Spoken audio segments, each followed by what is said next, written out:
Hey guys, it's Kyer here, and in today's video, it's going to be about the changes to the booster packs that they just announced today. So I'm going to just tell you exactly what they ended up changing, and then after that, I'm going to give you guys my opinion. Okay, so here are the main changes. You can see how much the pre-lawless time, but now eliminated entirely. They're just completely gone. Hyperspace foils used to be 1 out of every 6 standard packs and 2 in each carbonate pack. Now you get 6 in each carbonate packs and 1 in every standard pack, so it's a guaranteed thing now. Hyperspace non-foil used to be 1 in every 2 standard packs, is now in at least 1 in every standard pack, and then 5 to 6 in each carbonate pack, now 8 to 9 in each carbonate pack. And then on non-foil prestige, only in carbonite packs. And then now at 1 in 18 standard packs, you can get a non-foil version of a prestige. And then also in carbonite packs, still the same.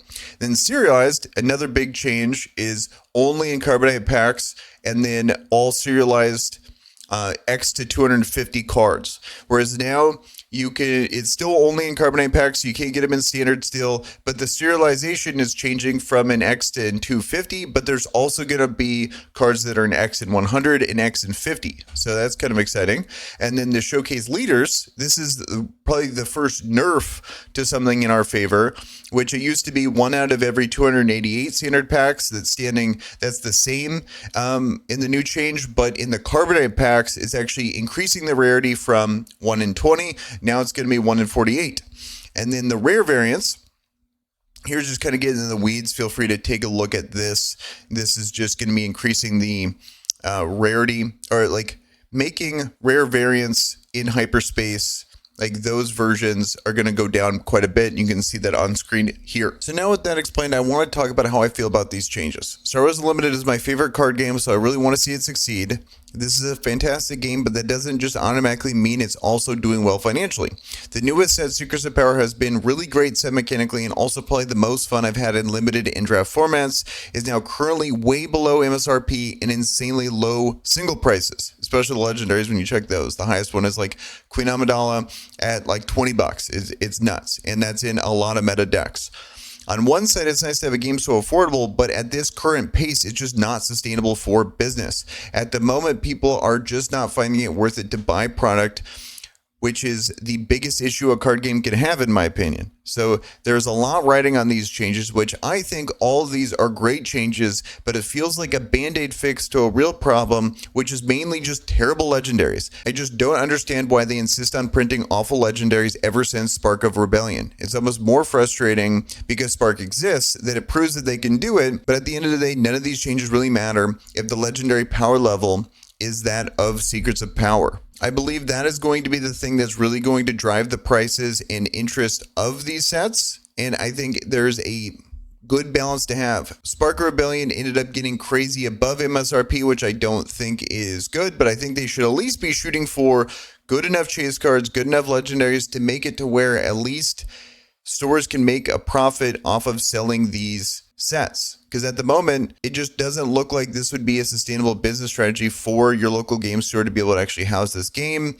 They have so many other games that are currently out there, and so is this really going to be able to compete for those slots? That's the thing I'm worried about as a person that loves this game. I want this to do well. I want it to be that perfect balance between fair pricing and actually feeling good about opening packs. Because as a person that I enjoy gambling, I enjoy opening packs, but I just stopped doing it, going from like buying a case of Spark and buying a Carbonite or a pack of a set here and there to now I just don't even want to bother. I'll just buy singles because I just know that it's just not worth it. Even if I pull 3 of the legendary I want, which is just not possible, it's still a loss. And so that's just terrible. Like if I buy it at normal prices, that's just awful. I've never seen a game have this, and so it's like mechanically this game is fantastic, but from a business perspective, I feel like they're really dropping the ball, and it feels very self-inflicted.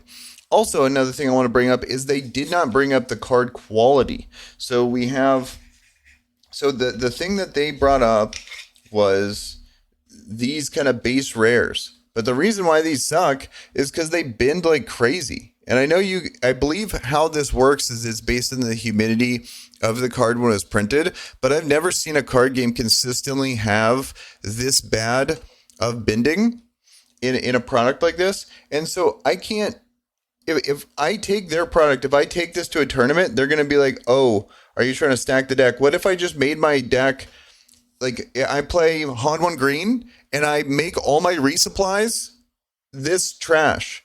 Now, and so I can just know exactly where my resupplies are. So I can just cheat with the game because of their poor quality cards. So them getting rid of this is cool, but if all the hollow hyperspace cards are bent just like this, I mean it's still the same issue. So but they look really cool. I'm a big fan of the hyperspace foils. And some, I believe there was one pack, maybe Jump to Lightspeed, that I found to be really good. But all the other ones had massive issues when it came to this bending issue. So they didn't even bring that up too. So basically, that's my thoughts on this. I want the game to succeed. I want them to be able to figure it out in a way to make it to where people are encouraged to buy product and actually keep supporting the game and keep going to locals and keep playing.